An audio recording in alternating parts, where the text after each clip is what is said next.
যখন কেউ ডিপ্রেশনে থাকেন কিংবা হতাশাগ্রস্ত হন, কাছের মানুষ দ্বারা প্রতারিত হন, অথবা আপনার মনে হয় যে আপনার পৃথিবীতে কেউ নেই, আপনার আশপাশে সবকিছু শূন্যতায় ভরে গেছে, তখন কেউ পাহাড়ে যায়, কেউ সমুদ্রে যায়, কেউ বা অন্যান্য দেশে যায় ভ্রমণের জন্য, এই যন্ত্রণা ভুলে যাবার জন্য। অথচ দেখেন, আমার সাথে যারা আছে সবাই এতিম, কারোর মা বাবা নেই।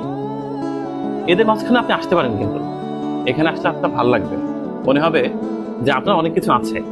সান্ত্বনা খুঁজে নেওয়ার জন্য শুধুমাত্র পাহাড় কিংবা সমুদ্রই নয়, মানুষকে দেখেও সান্ত্বনা খুঁজে পাওয়া যায়।